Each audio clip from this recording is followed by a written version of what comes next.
الحمدللہ رب العالمین والصلاة والسلام علی سید المرسلین اما بعد فاعوذ باللہ من الشیطان الرجیم بسم اللہ الرحمن الرحیم۔ پڑھیے الصلاة والسلام علیک یا رسول اللہ وعلی آلک واصحابک یا حبیب اللہ، الصلاة والسلام علیک یا نبی اللہ وعلی آلک واصحابک یا نور اللہ۔ درود پاک کے بے شمار فضائل و برکات ہیں، بہت ساری احادیث فضائل درود میں ملتی ہیں۔ درود پاک کے فضائل تو ہم سنتے رہتے ہیں، آج ایک ایسی حدیث ہے جس میں درود پاک کی اہمیت تو پتہ چلے گی، لیکن یہ بھی اندازہ ہوگا کہ درود نہ پڑھنا یہ کتنی بڑی بدبختی اور کتنی بڑی محرومی کا سبب بن سکتا ہے۔ بلکہ سچی بات یہ کہ یہ ایک ہی حدیث ایسی ہے جو میں نے بیان کرنی ہے کہ اگر میں بیان میں کچھ اور بیان نہ بھی کروں تو یہ ایک حدیث اور اس کے تحت اتنی باتیں ہو سکتی ہیں کہ پورا بیان ہی اس میں کمپلیٹ ہو سکتا ہے۔ حدیث پاک یہ ہے کہ سرکار دو عالم صلی اللہ تعالی علیہ وسلم نے فرمایا کہ جس نے ماہ رمضان کو پایا اور اس کے روزے نہ رکھے وہ بدبخت ہے۔ رمضان بھی ملا اور روزے بھی نہ رکھے، ٹھیک ہے، روزے نہ رکھنے کی جو اجازتیں ہیں بیمار کو، مسافر کو یا دیگر صورتوں میں وہ الگ بات ہے، استطاعت ہے روزے رکھ سکتا ہے اور نہیں رکھا، آقا علیہ الصلوۃ والسلام فرماتے ہیں وہ بدبخت ہے۔ جس نے اپنے والدین یہ دونوں میں سے کسی ایک کو پایا اور ان کے ساتھ اچھا سلوک نہ کیا وہ بدبخت ہے۔ اور آقا نے فرمایا کہ جس کے پاس میرا ذکر ہوا اور اس نے مجھ پر درود نہ پڑھا وہ بھی بدبخت ہے۔ اب یہ سمجھنے والی بات ہے، بدبخت کون کہہ رہا ہے؟ جس نے بخت جگانے ہیں، جس نے نصیب جگانے ہیں، جس نے بھاگ جگانے ہیں، مگر وہی کہہ دیں کہ یہ بدبخت ہے تو اس شخص کی بدبختی کا عالم کیا ہوگا؟ آقا علیہ الصلوۃ والسلام ہی ناراض ہو جائیں تو کس سے جا کر شفاعت کی خیرات لیں گے؟ یہ تین باتیں بڑی اہم ہیں۔ رمضان آنے والا ہے، رمضان میں خوب عبادت کرنی ہے اور نیت کریں کہ پورے روزے رکھنے ہیں انشاءاللہ۔ کبھی بھی روزہ نہ رکھنے کا تو کانسیپٹ ہی نہیں ہونا چاہیے ہمارے ذہن میں۔ روزہ مسلمان کیسے نہیں رکھ سکتا بھائی؟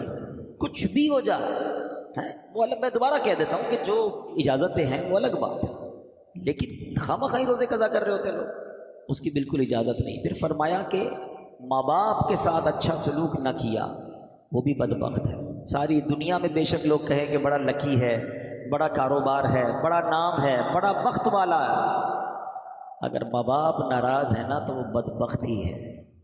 اور یاد رکھیے گا، جس کے ماں باپ ناراض اس سے اس کا رب ناراض، جس سے اس کے ماں باپ راضی اس سے اس کا رب راضی۔ یہ فارمولہ یاد رکھ لو، اور جس سے رب راضی اس سے سب راضی۔ ہاں، اگر واقعی ترقی کرنی ہے نا، واقعی دنیا اور آخرت کی برکتیں حاصل کرنی ہے تو اپنے ماں باپ کو راضی رکھنا، انہیں ناراض نہ ہونے دے۔ اور تیسرے نمبر پر فرمایا جس کے پاس میرا ذکر ہو اور مجھ پر درود نہ پڑھے۔ اب یہ بڑا مسئلہ ہے، پورا دن گزر جاتا ہے لوگ درود نہیں پڑھتے، پورا مہینہ گزر جاتا ہے درود نہیں پڑھتے۔ ایسا نہ کریں، اپنی روٹین میں، اپنے کس کو ٹائم ٹیبل میں روزانہ درود ٹائم شامل کریں، انشاءاللہ اس کی برکتیں ملیں گی۔ آئیے مل کر محبت کے ساتھ بآواز بلند درود پاک پڑھ لیں، صلو علی الحبیب۔ اے پیارے پیارے عاشقان رسول، الحمدللہ ایک مرتبہ پھر ماہ غفران آنے والا ہے۔ چند دنوں بعد اعلان ہوگا کہ مبارک ہو، ماہ رمضان کا چاند نظر آ گیا ہے۔ یہ اعلان سنتے ہی عاشقان رسول جھوم اٹھیں گے، چہروں پر تازگی آ جائے گی، مسجدوں کی رونق بڑھ جائے گی۔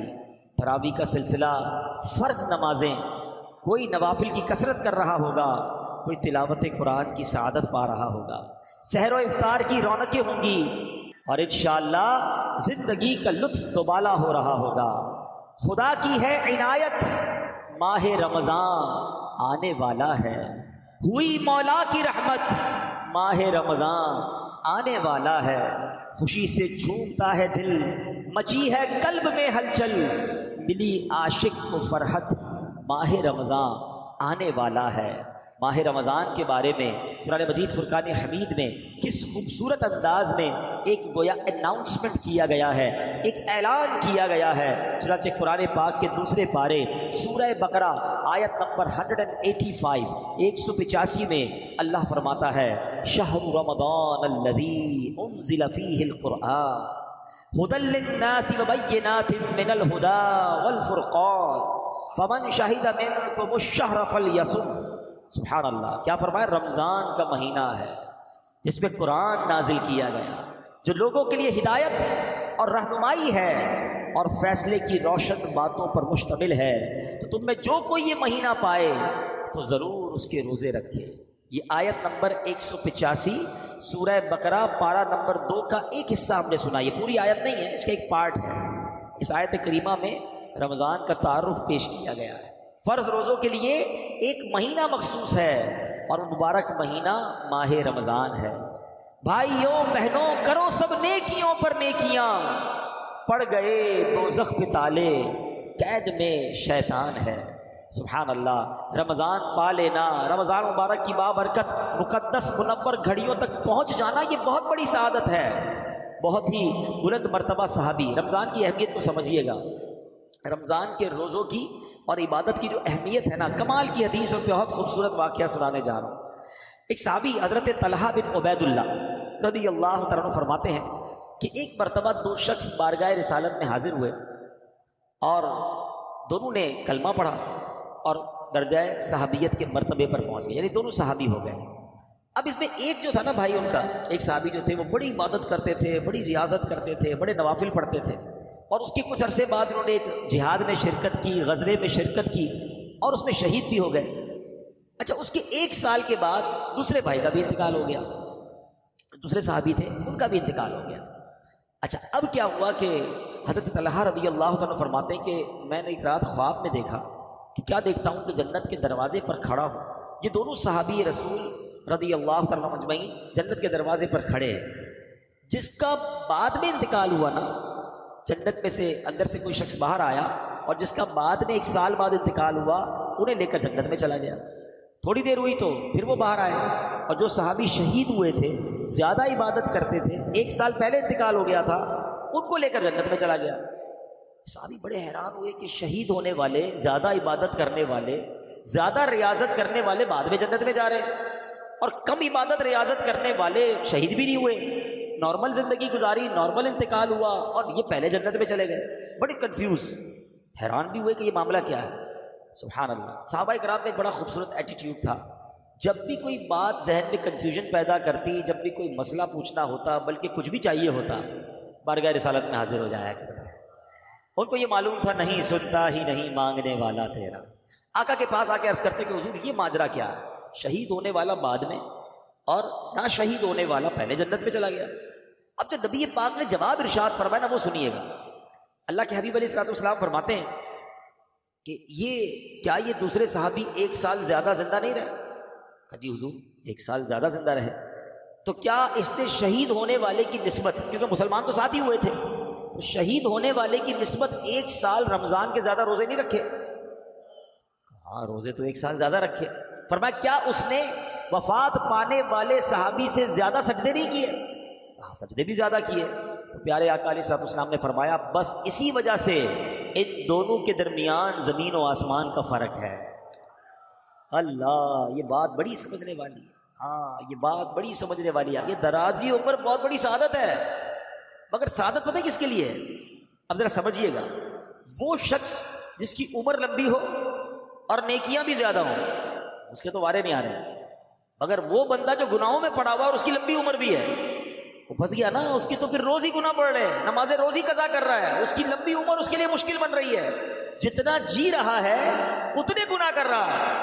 مگر خوش نصیب وہ ہے جو جی بھی رہا ہے، روز 5 وقت کی نماز بھی پڑھ رہا ہے، ہر رمضان میں روزے بھی رکھ رہا ہے، ہر سال اپنی زکوٰۃ بھی دے رہا ہے، اللہ توفیق دے تو حج بھی اور عمرے بھی اور نیکی کے کام کر رہا ہے، تو اس کی لمبی عمر اس کے نامہ اعمال میں نیکیوں میں اضافے کا سبب بن رہی ہے۔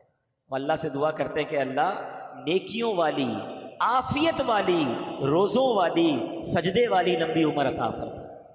اب وہ سوچے کہ جس کی عمر تو ہے 50 سال کا ہو گیا ہے، کوئی 40 سال کا ہو گیا ہے، کوئی 60 سال کا، نمازیں ہیں کہ نہیں، روزے ہیں کہ نہیں، سجدے ہیں کہ نہیں؟ کہیں ایسا تو نہیں کہ ہر گزرنے والا دن، سمجھو میری بات، ایکچولی لوگ برتھ ڈے مناتے ہیں، بڑی خوشیاں مناتے ہیں، بھائی 15ویں برتھ ڈے تو 20ویں برتھ ڈے تو 25ویں برتھ ڈے، اگر غور کریں نا تو یہ 1 سال آپ کی زندگی کا کم ہو گیا ہے۔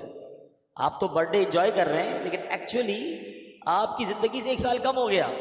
زندگی کیا ہے؟ زندگی برف کی سل ہے، ہماری میمنی بھی کہتے ہیں برف کی پاٹ، بلاک کہہ لیں برف کا۔ ہم سب کو ایک برف کا بلاک دے دیا گیا ہے، جتنے یہاں بیٹھے نا ہم سب کے سمجھ لو ہاتھ میں ایک برف کی لادی ہے، کسی کے پاس 10 سال کی ہے، کسی کے پاس 15 سال کی ہے، کوئی 50 سال کی لے کر آیا ہے، کوئی 70 سال کی لے کر آیا ہے، مگر روز پگھل رہی ہے۔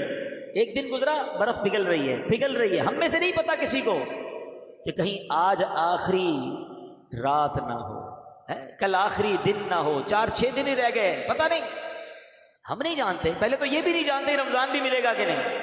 اللہ سے دعا کرتے ہیں کہ اللہ خیر سے عافیت سے رمضان نصیب فرمائے، لیکن جب رمضان مل جائے نا تو اس رمضان کو آخری رمضان سمجھنا۔ ہمیں نہیں پتا اگلا رمضان ملے گا کہ نہیں۔ پورے روزے، تراویح، عبادت، اللہ کی رضا والے کام۔ تو میرے پیارے اسلامی بھائیوں، جو سمجھنے والی بات ہے نا کہ زندگی کی برف پگھل رہی ہے، اور بے وقوف کون ہے کہ جو عبادت نہیں کر رہا، جو روزے نہیں رکھ رہا، جو سجدے نہیں کر رہا۔ تو ہمیں یہ بات سمجھنی ہے کہ دن گزر رہے ہیں، میں تو موت کے قریب ہو رہا ہوں۔ دنیا میں کیا ہوتا ہے، بچے بیٹھے ہیں، اسٹوڈنٹس بیٹھے ہیں، جیسے جیسے آپ کا امتحان قریب آتا ہے ٹینشن بڑھتی ہے نا، تیاری بڑھتی ہے، یار اب جو 4 دن رہ گئے ہیں، 5 دن رہ گئے ہیں، 15 دن رہ گئے ہیں، اور تیاری، ٹیوشن، نائٹ میں کلاسز۔ کیوں بھائی اتنی تیاری کیوں؟ یار پورا سال نہیں پڑھا، اب امتحان سر پہ آ گیا ہے۔ تو ہر گزرنے والا دن تو موت قریب آ رہی ہے، پھر ہمیں کیا کرنا چاہیے؟ ہمیں بھی تیاری کرنی چاہیے۔ تو بہرحال میرے پیارے اسلامی بھائیوں، بات سمجھنے اس حدیث میں سمجھا دیا ہمیں کہ اس کی زندگی 1 سال زیادہ ہو گئی، وہ شہید سے پہلے جنت میں چلا گیا۔ ہم اللہ سے دعا کرتے ہیں اللہ طویل زندگی بھی دے اور نیکیوں والی زندگی بھی عطا فرمائے۔ اب پیارے اسلامی بھائیوں، ماہ رمضان آنے والا ہے، کیا خوبصورت کلام کے اشعار ہیں کہ میں رمضان المبارک پاؤں، روزے سارے رکھ پاؤں، تو رکھ زندہ سلامت، ماہ رمضان آنے والا ہے۔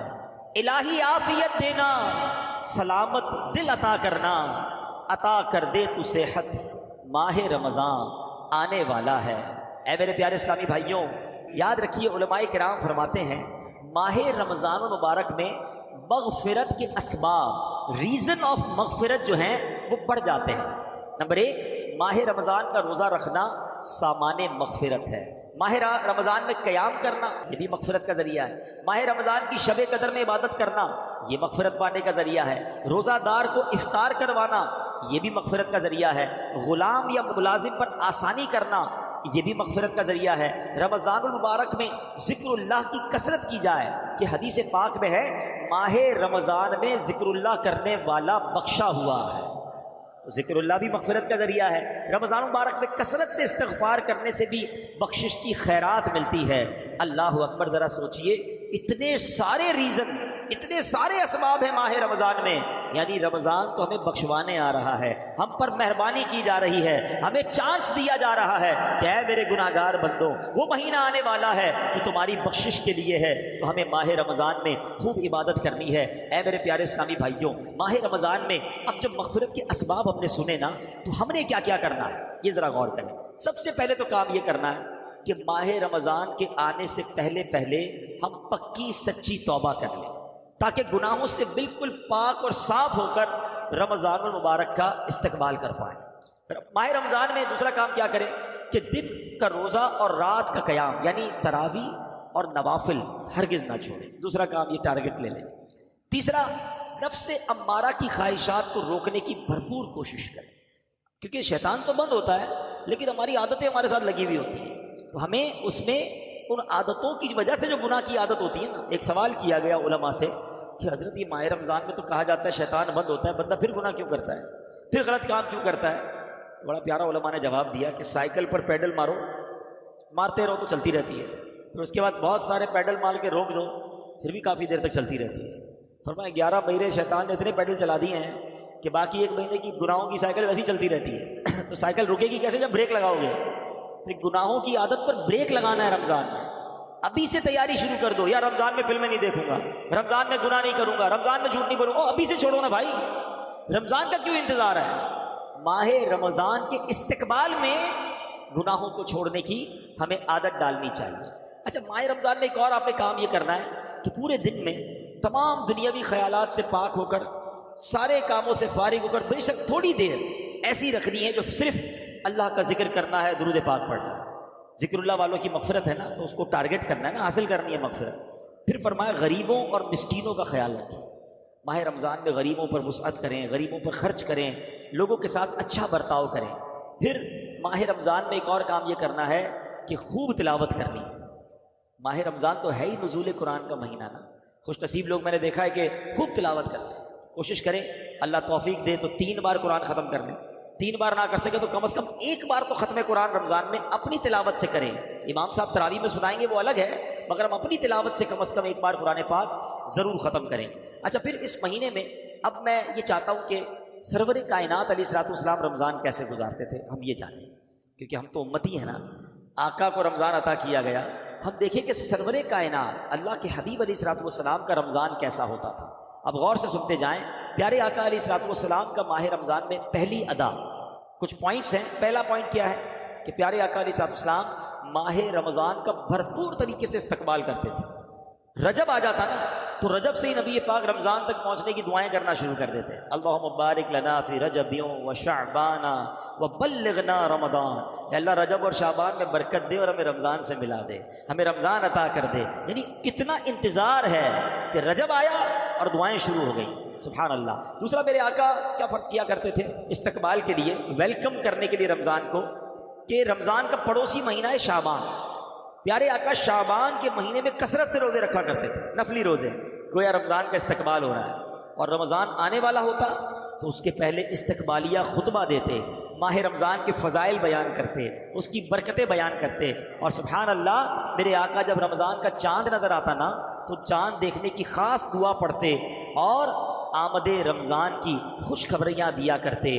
ماہ رمضان جہاں میں پھر آیا, مغفرت کا پیام ہے لایا, رحمت حق کا ہو گیا سایہ, لحظہ لحظہ نزول رحمت ہے. ہمیں بھی چاہیے کہ ماہ رمضان کا استقبال کریں, اس کی خوشیاں منائیں, اس کے لیے اپنے آپ کو پریپیئر کریں. آئیے میں آپ کو بتاتا ہوں کہ ماہ رمضان کا استقبال دنیا بھر کے مسلم ممالک میں کیسے ہوا کرتا تھا اور چند ممالک میں آج بھی کیسے ہوتا ہے. مشہور سیاح ابن بطوطہ لکھتا ہے کہ 727 ہجری کی بات ہے.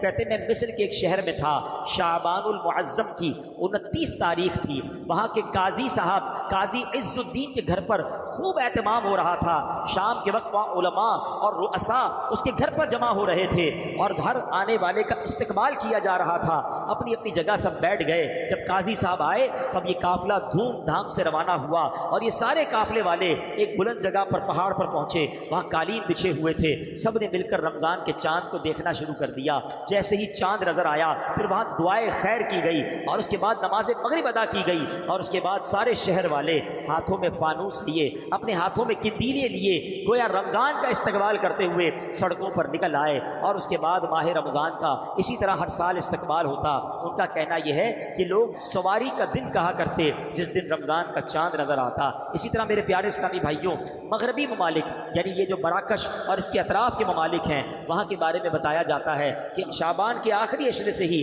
رمضان کے استقبال کی تیاریاں شروع ہو جاتی ہیں. اپنے گھروں کی صفائیاں لوگ کرتے ہیں, گھر میں رنگ و روغن کرواتے ہیں, جو چیزیں نئی لینی ہوتی ہیں وہ خرید لیتے ہیں اور اس کے بعد آمد رمضان پر ایک دوسرے کو مبارکباد دیتے ہیں. اور جب ماہ رمضان کا چاند نظر آتا ہے تو طرح طرح کے قصیدے پڑھے جاتے ہیں, اس کے استقبال کے گویا گیت گائے جاتے ہیں. اہل یمن کا بھی انداز بڑا نرالا ہے. جب ماہ رمضان کی آمد ہوتی ہے تو اہل یمن کلام کے ذریعے, قصیدوں کے ذریعے گویا رمضان کا استقبال کرتے ہیں. اردن میں جب چاند نظر آتا ہے ہوٹل بند کر دیے جاتے ہیں اور شہری کے وقت لوگوں کو جگانے کا اہتمام کیا جاتا ہے. موریتانیہ میں رمضان مبارک کا چاند دیکھنے کا اہتمام ہوتا ہے اور جیسے ہی چاند نظر آتا ہے ہر طرف خوشی پھیل جاتی ہے, لوگ ایک دوسرے کو مبارکباد دیتے ہیں. صومالیہ میں آمد رمضان کی خوشی میں مساجد کو سجایا جاتا ہے اور ترکیہ میں اس مہینے کو مہینوں کا بادشاہ کہا جاتا ہے. الغرض میرے پیارے اسلامی بھائیوں, اچھا انڈونیشیا کا تو عالم یہ ہے کہ وہاں لوگ رمضان کا چاند دیکھنے کے لیے ننگے پاؤں تعظیم کے ساتھ جاتے ہیں. رمضان آنے والا ہے، اس کا چاند دیکھنے جا رہے ہیں، اور سبحان اللہ مسجدوں میں صفائی کا اہتمام ہوتا ہے، راستوں کو سجایا جاتا ہے، تو پتہ یہ چلا کہ اہل ایمان کا صدیوں سے یہ طریقہ ہے کہ اس مہینے کا استقبال کیا جاتا ہے۔ ویسے میں آپ سے بھی پوچھتا ہوں، آپ کے گھر میں اگر کوئی مہمان آنے والا، اور مہمان ایسا آنے والا ہو جس سے آپ کو بڑی محبت ہو، تو آپ گھر کی اسپیشل صفائی کرواتے ہیں نا؟ اور ایسا مہمان ہو جس کی آمد کا پورا برس انتظار ہو، تو نئے نئے کھانے بناتے ہیں، بڑا گھر میں خوشبو کا اہتمام کرتے ہیں۔ رمضان تو وہ مہمان آ رہا ہے جو ہماری مغفرت کروانے آ رہا ہے، اللہ کی طرف سے ہمیں عطا کرنے آ رہا ہے۔ پہلا عشرہ عشرہ رحمت ہے، دوسرا عشرہ عشرہ مغفرت ہے، تیسرا عشرہ یہ جہنم سے آزادی کا عشرہ۔ ہر روز افطار کے وقت 10 لاکھ گناہگار بخشے جائیں گے۔ سارا سال میں اور آپ دعا کرتے ہیں نا، یا اللہ ہماری سن لے، اے میرے مولا پکار سن لے۔ رمضان کی راتوں میں آسمان سے آواز لگائی جاتی ہے کوئی مانگنے والا کہ اس کی مراد پوری کر دی جائے، ہے کوئی سوالی اس کا سوال پورا کیا جائے، ہے کوئی مغفرت کا طلبگار اس کی مغفرت کر دی جائے، ہے کوئی توبہ کرنے والا اس کی توبہ قبول کی جائے۔ یعنی ہم پر تو وارے نیارے ہو گئے، سارا سال شیطان ہمیں بہکاتا ہے، شیطان ہی کو بند کر دیا گیا ہے کہ میرے بندو آؤ رحمان کی عبادت کر لو، رحمان کی عبادت کر کے اپنی جھولیاں بھر لو۔ تو بتائیے ہمیں کتنا اہتمام کرنا چاہیے؟ کرنا پتہ کیا ہے؟ پہلے تو توبہ کر کے دل سجائیے کہ یار رمضان آنے والا ہے، اب سے کوئی نماز قضا نہیں ہوگی، اب سے جھوٹ نہیں بولوں گا، اب سے حرام کام نہیں کرنا، فار دا ویلکم آف رمضان۔ پھر اپنے گھر کی صفائی کیجیے، ہاں آپ کو مزہ آئے گا، دیکھیے میرے اسپیشل صفائی کرائیں کہ رمضان آنے والا ہے، گھر میں تمام برتن کپڑے سب چیزیں صاف ستھری کر لو۔ اگر اللہ نے توفیق دی ہے تو رمضان میں عبادت کے لیے 1-2 نئے جوڑے سلوا لیں کہ جب عبادت کروں گا تو اچھے کپڑے پہن کر۔ یہ بھی ہمارے علماء کا طریقہ رہا، اولیاء کا طریقہ رہا کہ عبادت کا لباس الگ رکھا تھا۔ ہمارے یہاں بڑا پرابلم کیا ہے کہ اول تو سارا سال مسجد میں آتے نہیں، اب جب رمضان ہوتی ہے تو سب نے آنا ہے، تو یہ بھی نہیں سوچتے کہ مسجد کا ادب کیا ہے۔ میلے کچیلے کپڑے، پسینے والے کپڑے ایسے آ جاتے ہیں مسجد۔ اب جب مسجد میں آتے ہیں تو خود کو بھی تکلیف، برابر والوں کو بھی تکلیف، آپ کو پتہ ہے فرشتوں کو بھی تکلیف ہوتی ہے۔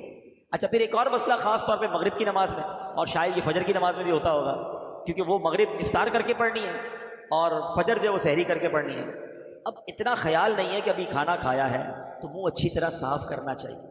اگر ہمارے منہ سے بدبو آ رہی ہے تو ایسی بدبو والا منہ لے کر تو مسجد میں آنا منع ہے، اور کچی پیاز سموسے پتہ ہی ساری چیزیں افطار میں کھا جانی ہے۔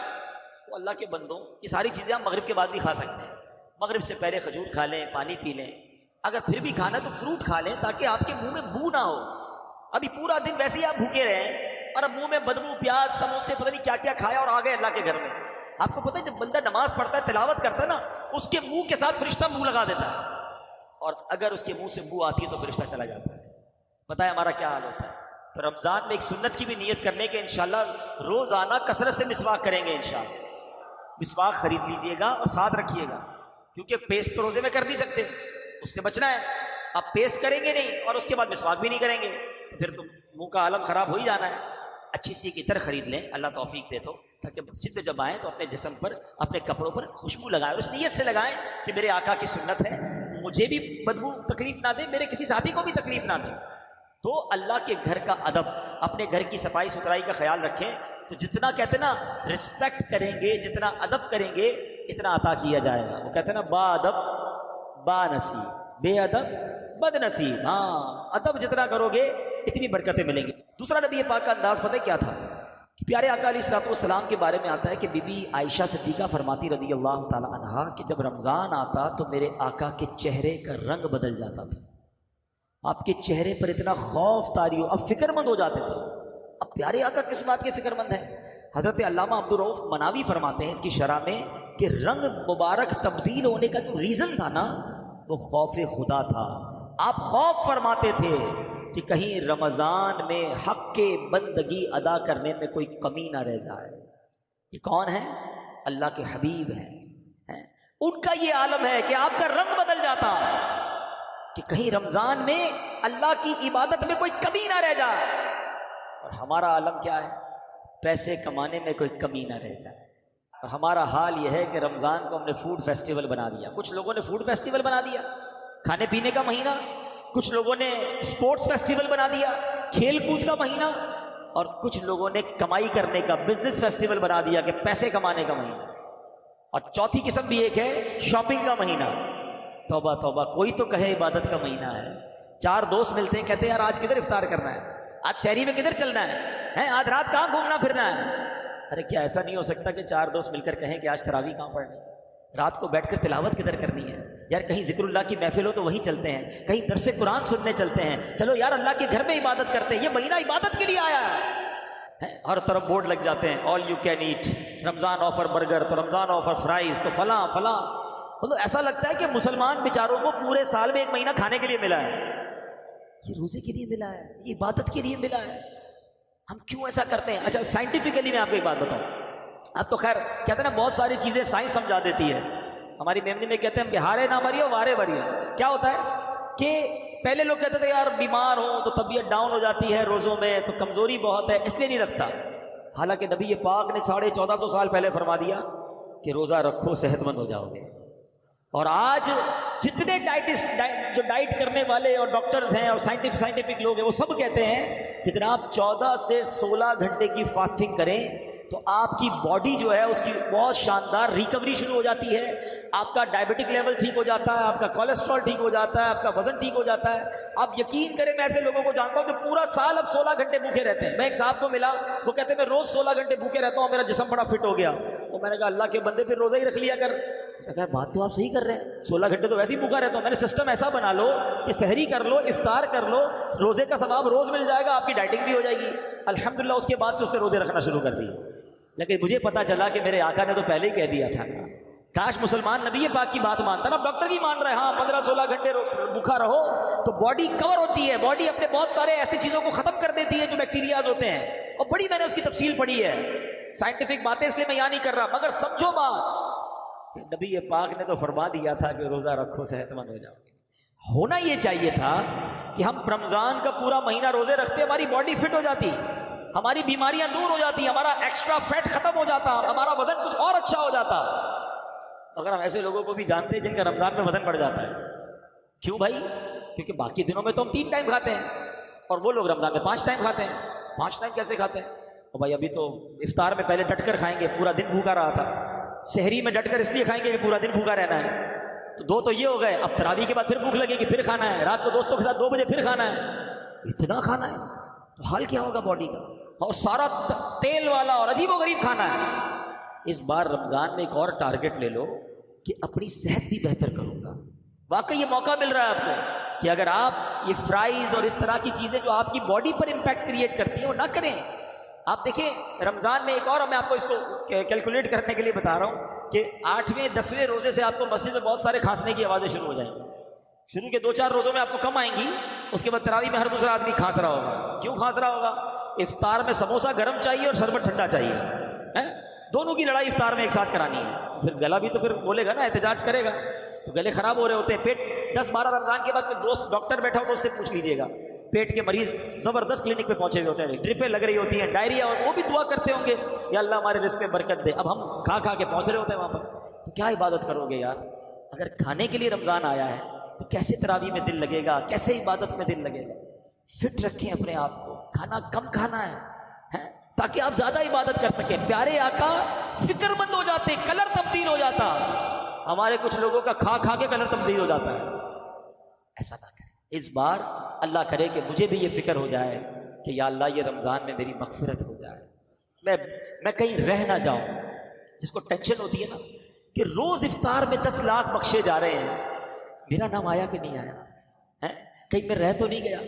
ہر افطار کے وقت ہمارے یہاں دسترخوان پہ بعض اوقات ہنگامہ مچا ہوا ہوتا ہے, جلدی شربت لاؤ, دہی بڑے نہیں آئے, فلاں نہیں آیا. ارے چھوڑو یار, مغفرت کا وقت ہے. ہاتھ اٹھاؤ اور رونا شروع کرو کہ اللہ آج بخشے جانے والوں میں میرا نام لکھ دے, میرے بچوں کا نام لکھ دے. میں تو آپ کو ایک اور مشورہ دیتا ہوں, گھر کی جو خواتین ہیں نا وہ بھی بیچاری آخری منٹ تک کچن میں رہتی ہیں, ان کو بھی کہہ دو یار 10-15 منٹ پہلے کام کر کے آپ بھی بیٹھ جاؤ آ کر. اور سبحان اللہ کراچی والوں کو تو یہ نعمت حاصل ہے کہ روزانہ افطار سے پہلے شاندار مدنی چینل پر پروگرام چلتا ہے. باقی شہروں والے بھی سن سکتے ہیں مگر کراچی کے چونکہ ٹائمنگ سیم ہوتے ہیں تو امیر اہل سنت کی دعائیں اور مناجات اور بڑا رکت والا ماحول فیضان مدینہ میں ہوتا ہے. ہمارے گھروں میں کیوں نہیں ہو سکتا؟ اگر نہیں جا سکتے فیضان مدینہ تو دسترخوان پر بیٹھے ہوں, والدہ بھی بیٹھی ہو، بھائی بہن بھی بیٹھے ہو، بچے بھی بیٹھے ہوں، مدری چینل سامنے اور کاش سب کے آنسو بہ رہے ہوں کہ اللہ افطار کا وقت ہے، آج 10 لاکھ بخشے جائیں گے، مالک مجھے بھی بخش دے۔ اور جیسے جیسے دن گزرتے جائیں تو کہتے ہیں فکر بڑھتی جائے کہ رمضان جا رہا ہے، میری بخشش ہوئی کہ نہیں۔ تو کونین کے والی کا عالم یہ تھا کہ آپ فکر مند رہتے تھے، خوف طاری تھا۔ اللہ کرے کہ اس رمضان میں ایسی کیفیت ہم کوئی بنانے میں کامیاب ہو جائیں۔ اور دیکھو ماہ رمضان کی بے حرمتی مت کرنا، یہ جو رات رات بھر جاگ کر کرکٹ کھیل کر دوسروں کی نیندیں خراب کر رہے ہیں، جو رمضان میں روزے قضا کرتے ہیں، معاذ اللہ ایسے بھی لوگ ملے کہتے ہیں رمضان میں اس لیے فلمیں دیکھتا ہوں، اس لیے ڈرامے دیکھتا ہوں کہ روزے میں ٹائم پاس ہو جائے۔ یہ رمضان بڑا مقدس مہینہ ہے، اس کی بے حرمتی کی سزا بھی زیادہ ہے۔ اس کو اس طرح سمجھو کہ کوئی بندہ روڈ سے گزر رہا ہو، وہاں گالی نکالے، باہر کوئی بری بات کہے، حرام ہے، غلط ہے، مگر مسجد میں آ کر کرے تو آپ کیا کہیں گے؟ یار اللہ کا خوف کرو، اللہ کے گھر میں گالی دے رہے ہو، ادھر کوئی بے حیائی کی بات کر رہے ہو، زیادہ شدت ہو جائے گی نا۔ کوئی بندہ عام جگہوں پر گناہ کرے، غلط ہے، مکہ پاک میں جا کر کرے، زیادہ غلط ہے نا۔ تو بالکل اسی طرح عام دنوں میں گناہ کرے رانگ، لیکن رمضان میں کرے کہ جب اے بندے تیری آسانی کے لیے شیطان کو بھی بند کر دیا گیا، اب بھی تو گناہ سے باز نہیں آ رہا، تو پھر اس کی سزا بھی سخت ہے۔